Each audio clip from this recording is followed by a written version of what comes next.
جی تو دوستو، کیسے ہیں آپ سب؟ امید کرتا ہوں کہ ٹھیک ہوں گے۔ رات کو فارم پہ آنے کا مقصد اور چوزوں کو دیکھنے کا مقصد یہ ہے کہ اس کا جو نزلہ ہوتا ہے اور جو مائکو پلازما ہوتا ہے نا، وہ واضح سے جو ہے نا رات کو پتہ چلتا ہے اگر وہ سٹارٹ ہو رہا ہو تو۔ زیادہ اگر نزلہ ہو یا زیادہ مائکو پلازما کا حملہ ہو وہ تو دن میں بھی پتہ چل جاتا ہے، لیکن اگر بالکل سٹارٹنگ ہو رہی ہو تو یہ رات کو زیادہ پتہ چلتا ہے۔ اس کی آواز واضح سنائی دیتی ہے رات کو۔ دن کو چوزے شور بہت کرتے ہیں، جس کی وجہ سے جو ہے نا پھر اتنا خاص پتہ نہیں چلتا، چوزوں میں بھاگ دوڑ بھی زیادہ ہوتی ہے۔ اب یہ ہے دن کی نسبت کم شور ہوتا ہے اور موسم ٹھنڈا ہوتا ہے تو چوزا آرام سے بیٹھا بھی ہوتا ہے۔ تو اصل مقصد یہ ہے کہ بیماری کو شروع ہوتے ہی ختم کیا جائے۔ برائلر میں جب بھی بیماری کو شروع میں ختم نہیں کیا گیا، اس کو نظر انداز کیا گیا ہے کہ ابھی تو کوئی نہیں، تھوڑا بہت مسئلہ ہے، تو وہ شدت اختیار کر جاتی ہے، جس کے بعد اس کو کنٹرول کرنا تھوڑا مشکل بھی ہو جاتا ہے۔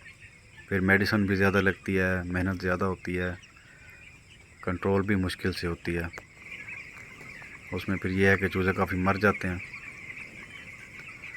برائلر فارمنگ کا اصول بھی یہی ہے کہ جیسے ہی آپ کو کسی بیماری کے بارے میں پتہ چلے، چاہے وہ ابھی بالکل سٹارٹنگ میں ہو، بالکل کم نوعیت کی ہو، اس سے آپ کے چوزے بھی نہ مار رہے ہوں، اس کو آپ فوراً ختم کریں، اس کی مکمل میڈیسن جو ہے نا وہ استعمال کریں، اس میں بالکل غفلت نہ کریں۔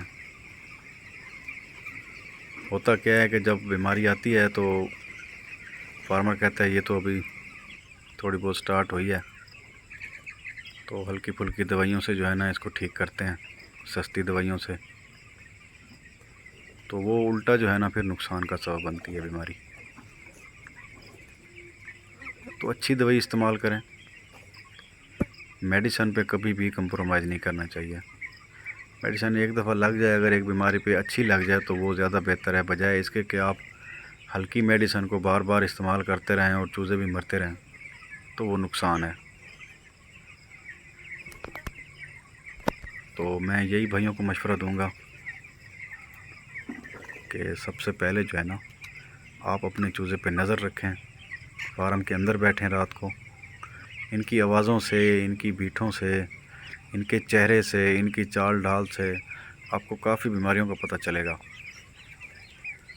برائلر فارمنگ میں جو ہے نا یہ چوزا خود ہی بتا دیتا ہے کہ مجھے کیا مسئلہ ہے۔ جب آپ فارم میں بیٹھیں گے، چوزوں پہ نظر رکھیں گے، تو اگر کوئی چوزا بیمار ہوگا، کچھ چوزے بیمار ہوں گے، اگر وہ مختلف قسم کی آوازیں نکالیں گے تو ساتھ ساتھ آپ کو تجربہ ہو جائے گا کہ ان کو فلاں مسئلہ ہے، تو آپ کو کسی سے پھر پوچھنے کی ضرورت نہیں پڑے گی کہ اس کو میں کون سی میڈیسن دوں، کیونکہ آپ کو آہستہ آہستہ تجربہ اس کا ہو جائے گا۔ ابھی ہم فارم میں بیٹھتے ہیں، تھوڑی دیر چلتے پھرتے ہیں تو ہمیں اندازہ ہو جاتا ہے کہ اس کو فلاں مسئلہ بن رہا ہے تو اس کو فلاں دوائی دینی ہے۔ شروع میں ہمیں بھی پتہ نہیں چلتا تھا، لیکن وقت کے ساتھ ساتھ آہستہ آہستہ جو ہے نا پھر ہمیں بھی پتہ چلنا شروع ہو گیا۔ تو جتنا ہو اس پہ ریسرچ کریں، اس کو ٹائم دیں، تب ہی آپ جو ہے نا ایک اچھی فارمنگ کر سکتے ہیں۔ اگر آپ نے اس کو سائیڈ بزنس کے طور پر استعمال کرنا ہے یا کبھی کبھار فارم پہ آنا ہے تو پھر یہ بزنس آپ لوگوں کے لیے ٹھیک نہیں ہے۔ یہ کافی ٹائم مانگتا ہے، کافی ریسرچ مانگتا ہے۔ تو یہ تھوڑی سی انفارمیشن تھی، میں نے کہا چلو بھائیوں کے ساتھ شیئر کرتے ہیں۔ تو ویڈیو اچھی لگی ہو تو لائک کیجیے گا، چینل کو سبسکرائب کیجیے گا۔ ملیں گے جی پھر اگلی ویڈیو میں، تب تک کے لیے اجازت۔